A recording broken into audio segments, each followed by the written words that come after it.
The world can be a dangerous place.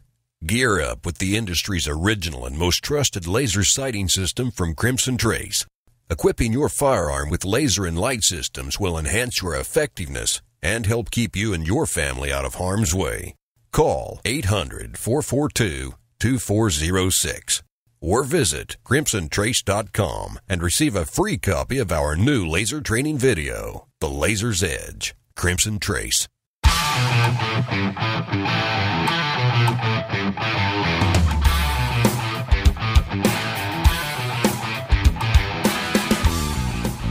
Welcome to a special reloaded edition of Gun Talk. When you hear the number, no need to call. Just sit back and enjoy the show, and Tom will be back live next week.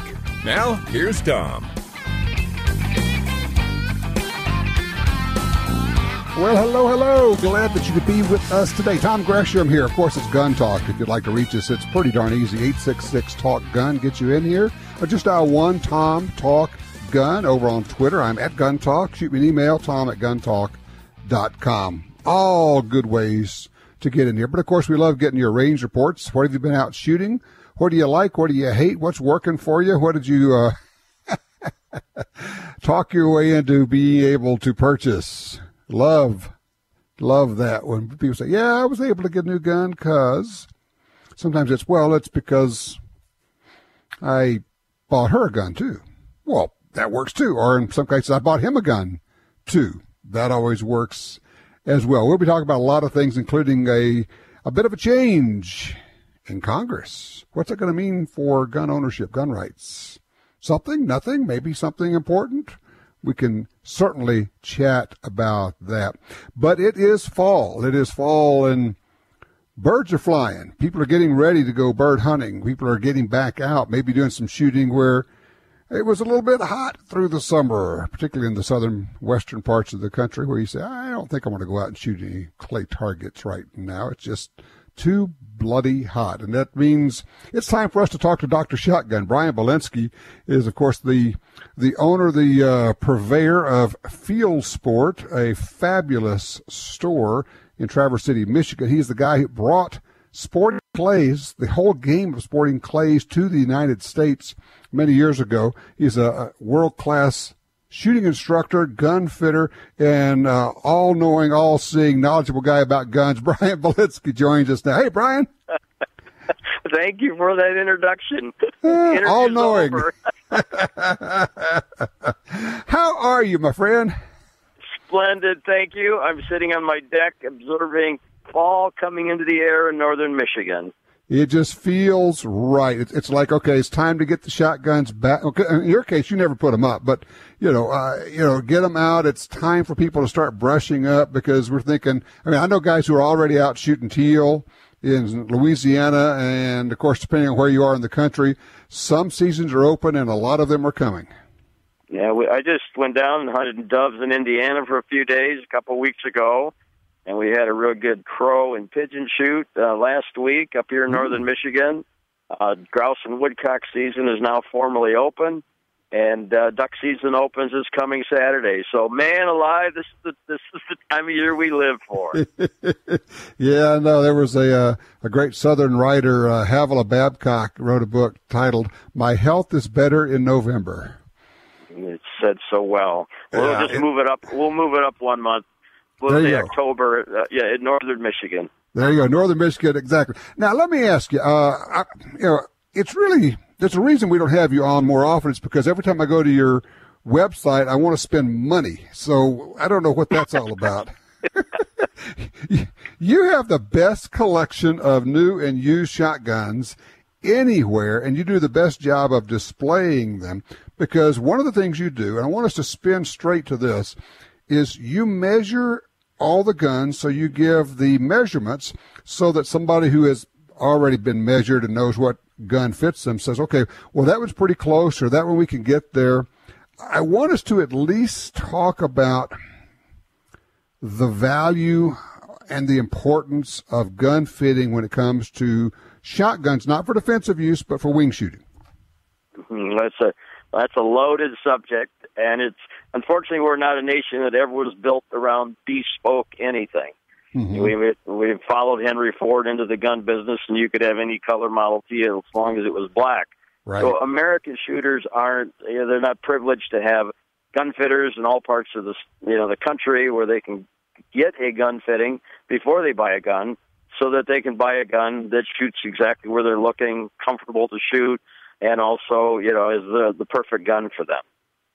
Well, now, you mentioned the line you had in there that I think is all important is a gun that shoots where you're looking, because if we're a nation of rifle shooters, you put the sights on it and you pull the trigger and it goes where it's supposed to. With a shotgun, there are no sights. You simply look at the target, and the gun is supposed to shoot where you're looking. But the honest truth is that probably a lot more times than not, it doesn't. No, and it's a certain percentage of people, are not Mr. or Mrs. Average, and that'll probably be job security for me forever, because, what sort of ideal dimensions do you need? Because there are so many variables in the human body and human body type that virtually no two people need exactly the same thing when it comes to stock dimensions. I've said in some recent articles I've written, it's a never-ending challenge for the production line gun makers of the country to try to figure out who Mr. Average is. And they search and search and search, and they have meetings probably at the end of every SHOT Show and talk about how many if they're getting too many complaints about their stock dimensions. Combs too high, combs too low, length of poles too long, length of poles too short, not enough cast, too much cast. And so consequently, they keep regurgitating new dimensions into their production line guns. Sometimes you get real lucky and you're close enough to the Mr. Average, and the gun you select is a fairly good fit for you, and you're good to go. It's probably the other 30, 40, 50% of the American shooters that are in trouble. And they struggle. And then, like you said earlier, they have to keep buying another gun in hopes that they have purchased a gun that fits them better. Rather than saying, I'm going to go get a gun fitting. And for those who don't know what we're talking about, you're actually adjusting the stock, the butt stock, so that you're, through various means, you can bend them, you can shape them, you can do different things, but you're moving the shooter's eye so that it really lines up with the barrel, so that when you look at the target, the shot goes where it's supposed to. There are people right now, Brian, who are listening to us and saying, yeah, but it's a shotgun. It doesn't have to be really that close. It just kind of covers everything. You probably heard that before. I've heard it a million times, and until you spend, as many hours at the fitting plate that I have, you don't realize how precise a shotgun is and how much a little mistake in the stock dimensions can make a huge mistake at the distance that you're shooting at a bird. Yeah, you've got a pattern of little soldiers, I like to call them, that are out there doing the job for you. But if they're shooting 6 inches to the left of the center of where you're looking, consequently, a bird going left to right, you're always behind, or you're crippling. And that's another adjunct to gun fit. I like to describe gun fit down to 2 words: anchor point. When you bring the gun firmly under your cheekbone, and that's an area called the zygomatic arch. When you anchor under there, that's where your eye alignment really is going to be critical. And that's the rear sight of the shotgun. You were 100% right on. We're a nation of riflemen. We're used to moving around the sights to get a perfect grouping of bullets, as well as moving the reticle of a scope. You can't do that with a shotgun. And a shotgun is a tool of movement. And so that's where it goes back to, it has to shoot where you look. It has to be like an extension of your reach. Here's an example for you. There are people who say, I do pretty well with the right to left crossers, but I really have trouble. I miss a lot of those going the other way. Sometimes it's their technique, but a lot of times it's that the gun is actually not shooting where it's supposed to. It helps them in one direction and it hurts them in the other direction. That's the law of the math of gun fit. If you are a shooter who needs, let's just pick a number, a 1/4 inch cast off, so your gun shoots perfect left and right. If you don't have that, you're going to have a gun that's 0 cast. You're already shooting 4 inches to the left. So, if I've heard it once, I've heard it a million times. For most right-handed shooters, high 2 on a skeet field gives them the most trouble because it's a hard left to right. Gun already shoots behind the point of impact, and their brain can't see the daylight. The eye can't see enough daylight so they take a shot and they miss behind. Yeah, exactly. Hey, Brian, hold on a second. I'm going to take a quick break, and then when we come back, I want to talk about shotguns, what's out there, kind of how do you find what's a good gun, and some of the really incredible values in shotguns, not just today, but historically, because there are some amazing guns out there. We're talking with Bryan Bilinski from his place. It's called Fieldsport on the internet. It's FieldsportLTD.com. We'll be right back. It's time for the Brownells Trivia Question. Brownells, serious about firearms since 1939. Are you a gun know-it-all? Well, you may have a chance to win the Brownells GUNTALK FN SCAR 17S Dream Gun and a trip to the NRA show in Louisville, Kentucky, May 19th through the 22nd. Here we go. Some rifle scopes have reticles and click adjustments in MOA increments. What does MOA stand for? Moments of accuracy, minimum objective aiming, or minute of angle? To answer and have a chance to win, go to brownells.com/guntalk. That's brownells.com/guntalk. When it comes to firearms, Brownells has more, knows more, and does more, and guarantees it all forever. Brownells is serious about firearms. Who will you trust with your guns and valuables? Liberty safes are the best built and most secure safes on the planet. They sell more gun safes than any other brand. It's about trust earned through performance. If your Liberty safe is damaged by fire or attempted break-in, they'll send a new safe right to your home. Protection from thieves and fire. Trust the #1 maker of quality gun safes. LibertySafe.com. Behind every revolution is a patriot. Just as this great country was founded on the ideals of many, the new Mossberg Patriot is the sum of all that came before it. Reliable, timeless, built to last. The classic American hunting rifle with a heritage forged over generations has come home. Mossberg, built rugged, proudly American. For 36 years, the U.S. Sportsmen's Alliance has been fighting to protect hunting, fishing, and trapping for sportsmen from coast to coast. Today, we are under constant attack from extremist animal rights groups who want to end your ability to hunt in the U.S. Join us to protect our sporting heritage and our way of life outdoors. To join or for more information on how you can help, go to ussportsman.org. That's ussportsman.org. The Ruger LCRX is a variation of the LCR that features an external hammer, allowing it to be fired in single-action mode. The LCRX can also be fired in double-action mode.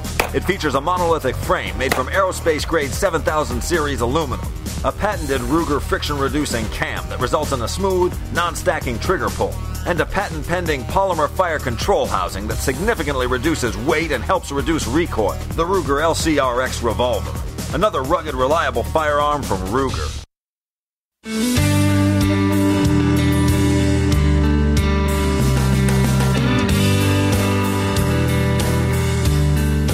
We're talking with Bryan Bilinski from Fieldsport. He is, of course, one of the top gun fitters, top shooting instructors in the country. Bryan, of course, you got your wing shooting school. I guess you just finished that up, didn't you? Just finished the August schools up, and once again, all sold out, and got a lot of great ideas of doing a few new schools next year. We're going to do an upland bird hunter school where we're going to be doing a quail walk or a grouse walk on the second day of the program. Mm-hmm. And that's always one of the missing links in our schools, is that we work on fundamentals so seriously that it's hard to introduce movement. Well, we're going to take a more advanced level shooter into our upland bird hunter school, and we're part of the program will be walking up a winding bark mulch pathway through the woods and having targets released when you're not saying pull. and you know, unfortunately, we both have watched as sporting clays has been adulterated at the very least with mounted guns and such. So what you're describing sounds like a lot of fun. Well, it will be, and it must be, because as you know, my background was sporting clays. I agree with you when I think the national organization decided to allow a pre-mounted gun into the sport. It basically killed the goose that laid the golden egg. Yep. The sizzle was shooting from a gun down position, It leveled out the playing field even more so, and it made you become an athlete that you have to be as a wing shooter. You must be able to move the gun first, then mount, then shoot while targets are in flight. The pre-mounted gun takes that entire element out of it.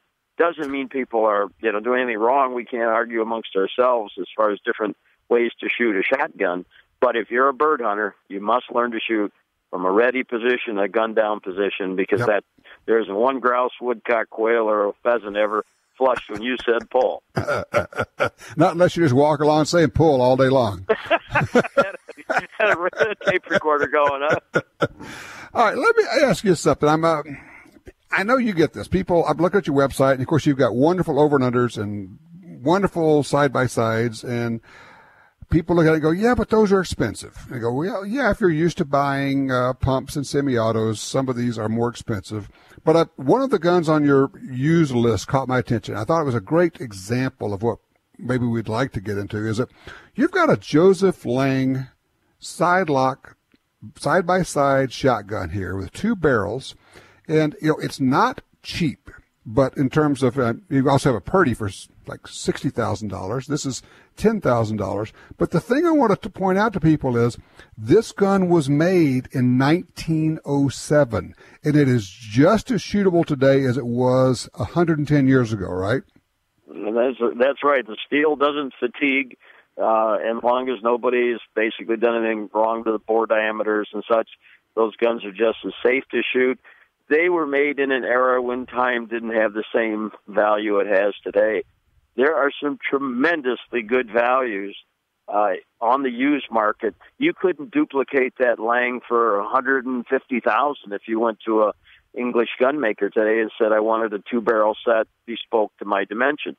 They wouldn't do it. That's what, if you have a good, studious eye, you can find some tremendously good values in used guns. Back to what we discussed earlier, it's got to still fit you. Mm-hmm. And there always is a parameter of how far a gun can be bent to fit you. And once you know your ideal dimensions, you're going to stay out of trouble in the future when you buy guns, But, the market's wide open. It is, I would say, as far as many years as I've been in it, it's fairly flat right now. So nobody's pushing an extra $500 or $1,000 on any gun. The Internet has changed everything in the way you can find guns now. If you're looking for a particular model of gun, you can go and find 15 or 20 being offered by, an X amount of dealers across the country and see the high and the low, what everybody's offering in the way of condition, and select the perfect gun based on, all the criteria that's at your fingertips now. I would suggest that in terms of value to someone, real value, if you actually like to shoot, as opposed to say, I'm going to get, 3 or 4 or 5 or 6 different shotguns, get 1 or 2, pay the money to get a good gun fitting. That has to happen first, is you have to have the good fitting done. And all that is a process where the gun fitter has you shoot and measures you to say, okay, this is what you need in your measurements. And then part 2 of that, and correct me if I'm wrong, is actually getting the stock bent, adjusted, whatever it's done, so that you can get there. So it's really a 2-part process. Oh, absolutely. And, what comes first, the chicken or the egg? Well, you need to have a certain skill level to be fittable. It's more difficult for me to work with a real rank beginner because they're not consistent enough. So a lot of times there's a little bit of a journey there where you'll say, let's get your gun fit as close as I physically can get it. Then shoot for a few months, come back possibly. If you're a more advanced level shooter, then you should be able to be fitted in about a 3 or 4 hour tri-gun fitting. I do hundreds of those now, spring, summer, fall. And it's we're still probably across the country, maybe less than a few percent of American wing shooters have been fitted. But once you are fitted, you have your measurements, and as you say, now you can go online and say, okay, that gun's pretty close. I think we can bend that and we can get that. Or that one, that one's way off. I don't know that I can get that. And I will tell you from experience, I was just telling somebody this week, I said, I used to have this delightful little Fox side-by-side 20 gauge, It was fast. It was quick. It felt great in the hands, and I could not hit planet Earth with that if I were standing on it. If a bird got up in front of me and lit on a limb, I would miss it. It was that bad. And I think everybody's had that experience in their life. And finally, you say, I don't care how much fun it is to carry it. I really hate missing, so I had to get rid of it because it just fit me that badly. Yeah, we call that falling in lust with a gun. Well, I sure was there. And having been to you and now having experienced the value, that aha moment of a fitted gun, I know I sound like some kind of evangelist, but man, once you've gone through the process and you see what happens and you just mount the gun, pull the trigger, the target explodes, you go, that's like magic. It's like magic. And I've heard thousands of those oh my moments at the plate where it just all finally that person realizes that it wasn't hocus pocus, it wasn't conjecture, it's based on science and it's based on an art. And you bring those two things together. And that person, if I always say it like in our schools, I said, think of how simply this could be. If you could shoot a shot load out of your index finger, you'd never miss. Mm-hmm. So there it is. Your hand-eye coordination is perfect. So when you have a well-fitted gun, you are maximizing your God-given gift of hand-eye coordination. You mount the gun firmly to your face. The gun is now shooting where you're looking. And then this is where now your instincts tell you the picture is right, the lead is right, pull the trigger. That's when your percentage of hits goes up, and you start really getting a memory bank of pictures, lead-type pictures, that you take with you for life. Well, for those who have not done it, I can tell you there's an aha moment in here. It's a revelation when you really get good instruction. You get your gun fitted, and then you have that gun, adjusted for you.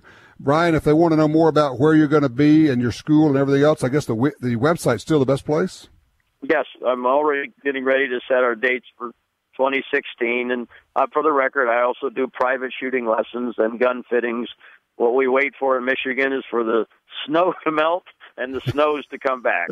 So between those two gray areas, and right now we're obviously in prime time in October, I do as many fittings and lessons as I can throughout the course of the week while still managing a retail business. There you go. Well, I would encourage anybody to get up there. Check it out, FieldsportLTD.com. Bryan Bilinski, thank you, my friend. It's Fieldsport, FieldSport LTD, FieldsportLTD.com. All right, open lines. Want to get your range reports. And do you think this change in Congress is going to be good or bad for gun ownership?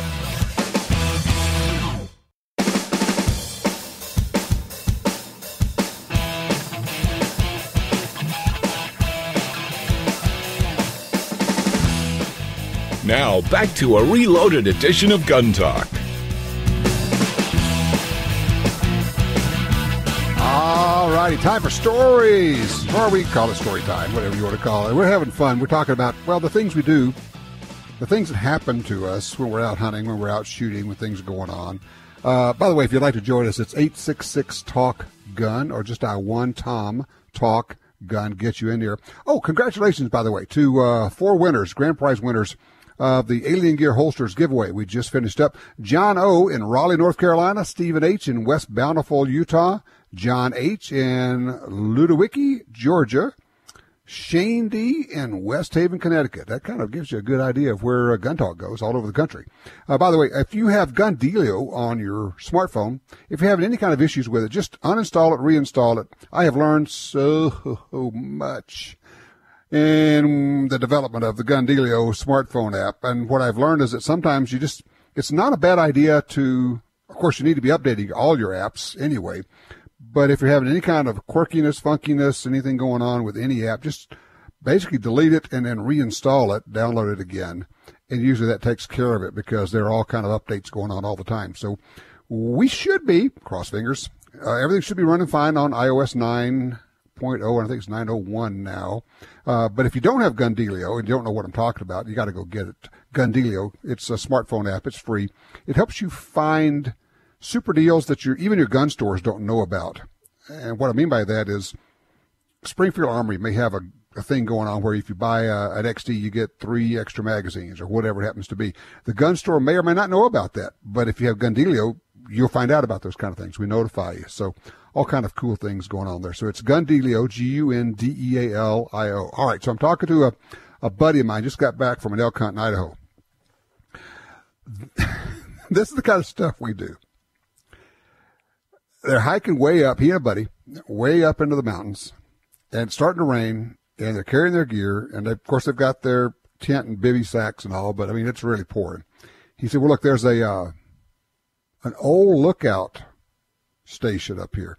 Basically, it's almost a wooden box. Think of it as the tiniest one-bedroom apartment you've ever seen. Thing is probably 10 by 10, something like that. And it leaks and all, but it's good. It's shelter. So they get in there. He sent me a picture of it. And so they throw their sleeping bags down. They're going to stay there overnight. And it turns out that they are sharing it with an energetic and big pack rat. And this thing is coming out, and they can hear it running around. They turn on their lights. They can see it right there. Finally, about 2 o'clock in the morning, his buddy says, I am going to shoot that SOB. So Mike says, well, okay. He says, all right, here's the deal. You got a quadrant from here to here. You can't point that gun over this direction. Okay, got it, good. All right.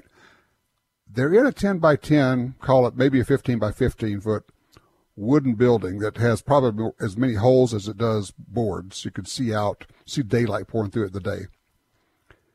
He's using a 243 rifle, and he's trying to shoot this pack rat. Optical offset is involved here. So Mike is calling the shots. He says, you're low and left.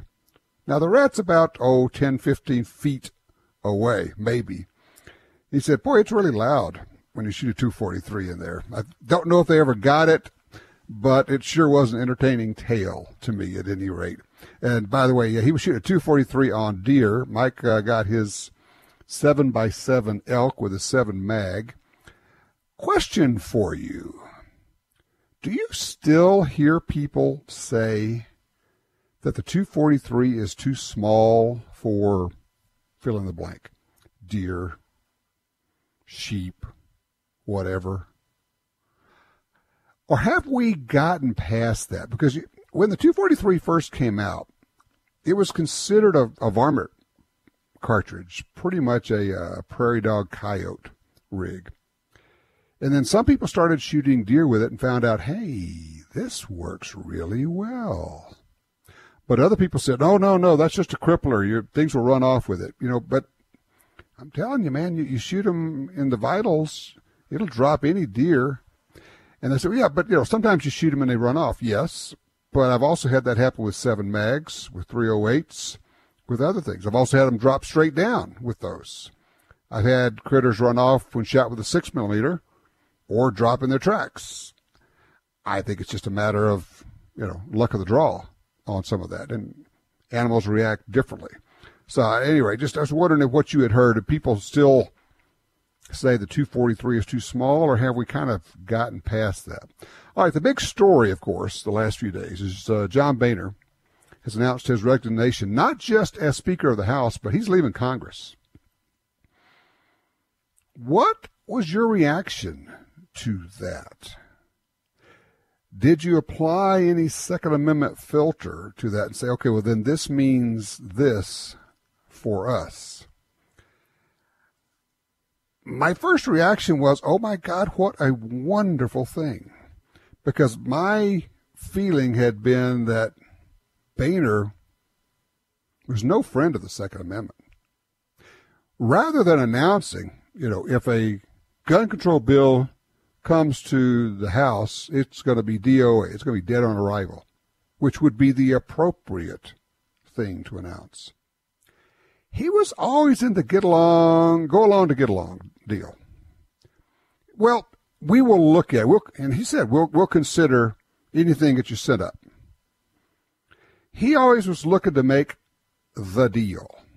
And I'm really reminded of when I worked in Washington, D.C. for a few years and talking to lobbyists. And for a lot of lobbyists, the important thing is getting the deal. not necessarily winning and losing, because they live and breathe and work in that DC environment. And there's this bubble there, and that's what they know. They know the deal. And being able to do the deal and be a part of the process is what's important. Being at the table is what's important. Gaining access is what's important to them.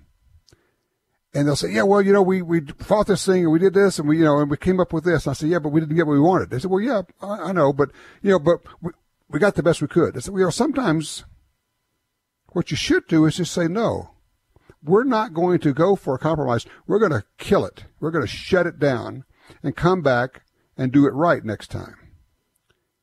John Boehner was no leader at all. My great concern is that there's no leadership really in the Republican Party, at least at the leadership, the top levels, because they are all of this world of this get along attitude. I'll help you on this, you help me on that. We're all going to compromise our way through life. We've got a good gig going here. I don't know. Do you have any faith in the process at all? And if not, is it that lack of faith that is driving the interest in Ben Carson and in Donald Trump and even in Carly Fiorina? Is it that you're saying, okay, you're all a bunch of rats and we're going to throw as many of you SOBs out here as we can, which, don't get me wrong, I don't think that's necessarily a bad idea. I'm just wondering if that's what's driving it and that's what's going on with the whole Trump Carson Fiorina thing, people who have not held office before. Our number is 866-TALK-GUN. We'll be right back with more Gun Talk. Want your next gun purchase to be fast and hassle-free? Well, at galleryofguns.com, you can search through thousands of models from our huge firearms inventory. Find a great offer from a local dealer that includes all fees and taxes. And there's no need to arrange a transfer. Gallery of Guns takes a small deposit on your credit card, and your gun will be at your chosen dealer in as little as 48 hours. Plus, your gun will be covered by our guaranteed lifetime replacement warranty. GalleryofGuns.com. Search, find, buy. It really is just that easy. You're at a gun store and your phone tells you about hot deals. Want to know about special offers? No problem when you have Gun Dealio, the free app for your smartphone. Gun Dealio delivers the latest deals on guns, ammo, and extras direct to your phone. Don't overpay for your shooting gear. Get Gun Dealio. It's free at the App Store and Google Play. Trigger the deals with Gun Dealio. GunDealio.com.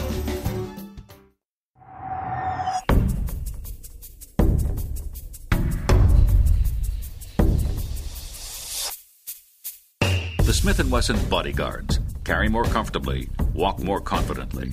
When it comes to personal protection, nothing beats a Bodyguard. Choose the lightweight, compact, and concealable Bodyguard 380 pistol or the Bodyguard 38 revolver, both with a built-in laser sight. The Smith & Wesson Bodyguards. Carry more comfortably, walk more confidently. In today's climate, you always need to be ready. Nothing will make you a more accurate or confident shooter than Crimson Trace laser sighting systems. Get the immediate, decisive advantage of the world's only grip-integrated laser sights. Shoot better. Stay safer. Call 800-442-2406 or visit crimsontrace.com for a free copy of our new laser training video, The Laser's Edge. Connie here to talk about how Glock's commitment to safety, durability, and reliability gives one a sense of confidence. Whether you're a Tier 1 operator or you're an average Joe, Glock supports those who go into harm's way by giving them the means of reliable defense. Our troops and veterans know better than anyone. You're only as good as your tools allow. Confidence is more than a state of mind. Confidence is what you carry. And I carry Glock. Attacks happen every day.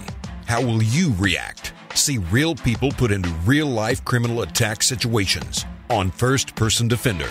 Discover what works and what doesn't. Kidnapping, ATM robbery, home invasion, and other attacks. Learn how to save your life and the lives of your family. Get the entire first season on DVD at shopguntalk.com. Get prepared. Shop GUNTALK.com.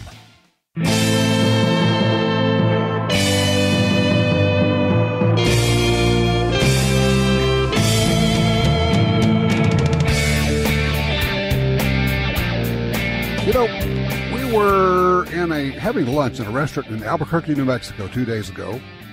And my wife taps me and points over there, and a guy walks by. She said, well, she first saw him because he's wearing this big black cowboy hat. It's okay. He's pretty much wearing all black, including the open carry black pistol, Glockish, couldn't tell exactly, extra magazine, and a tactical flashlight on his belt. Definitely did not look like a police officer. He was just an open carry guy. What I found interesting was that, at least as far as I could see, no one there gave it a second glance. Now, this is in downtown Albuquerque. This was probably 100 yards, maybe less, 200 feet from the entrance to University of New Mexico. Have you actually seen people walk by, not people you know, just people randomly, open carrying, and what kind of reaction did you see from people around? Line 2, John's with us out of Minden, Nevada. Hey, John, are you still looking at this guy, listen to this guy who called in? How you doing, Tom? Good. Well, I want to do a response on that. I was in a tournament, and you start with a Mexican standoff. I'm sure you know what that is, for your back turn and your hands in the air. And you have four targets, 2 at 15 yards, 2 at 30 yards.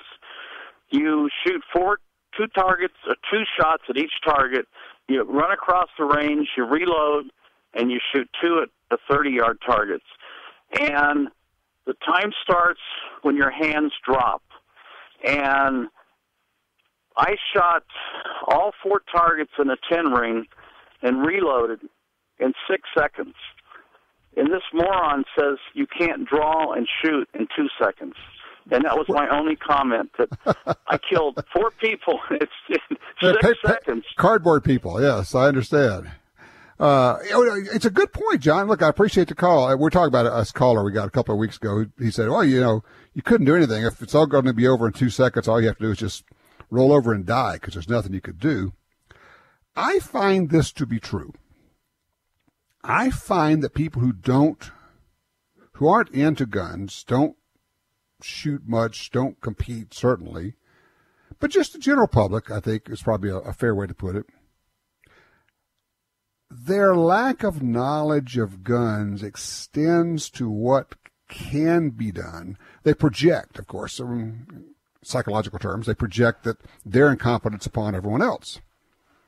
And so when you tell them, no, it's actually not particularly difficult to draw and shoot a target in 2 seconds. I mean, people do that all the time. I mean, if you take any kind of decent class, if you can't do that, something's wrong. Either you got bad instruction or you're just not very good. But almost any class that's any good, by class, I'm talking about probably a multi-day, real, tactical, serious self-defense class. It just shouldn't be difficult. And competitive shooters do it all the time.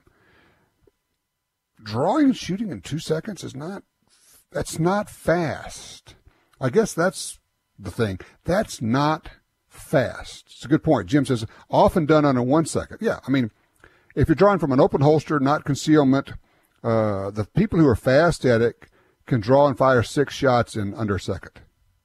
Say what? Yes. Including, now this is at multiple targets, and hitting them all, including reaction time. Oh, it's incredible. So I just find that when a lot of people who are not into guns are voicing their objections or their concerns about guns, it's from just an incredible lack of information. They don't know that a good pistol shooter could hit a person-sized target at 25 or even 50 yards. They don't have any idea what a good rifle shooter can do. They don't understand, because, I don't know, but it's because of movies, because of TV stories. Maybe they've seen all of the dash cam videos, and police officers, some are very good and some are really, really bad. You see all the misses out there. I don't know. What do you think? What's causing people to have such a bad understanding of what good, competent shooters can do?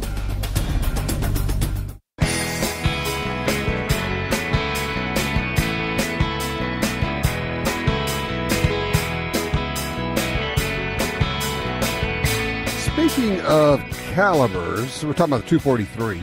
Great caliber, by the way. Not just for starters, for people starting out who don't want a lot of recoil. It's for anybody who wants to shoot well, because it doesn't have a lot of recoil. The lack of recoil actually contributes to you being a better shooter. It's one of the reasons I dearly love the 257 Roberts. It has pretty much the same kind of recoil, same weight bullet going the same speed as the 243. It's just lesser known and weirder, and Lord knows I do like weird guns and calibers. But I can hit anything with it. I mean, I can shoot big guns. I'm pretty used to shooting stuff, 375s, 458s, whatever you need to shoot. 7 mags, 300 mags, but those are not fun to shoot a lot. They're just not fun. And you take a 243, a 257 Roberts, 6.5 Creedmoor, you just can shoot them better. And when you can shoot them better, you hit better. And when you hit better, you drop animals faster.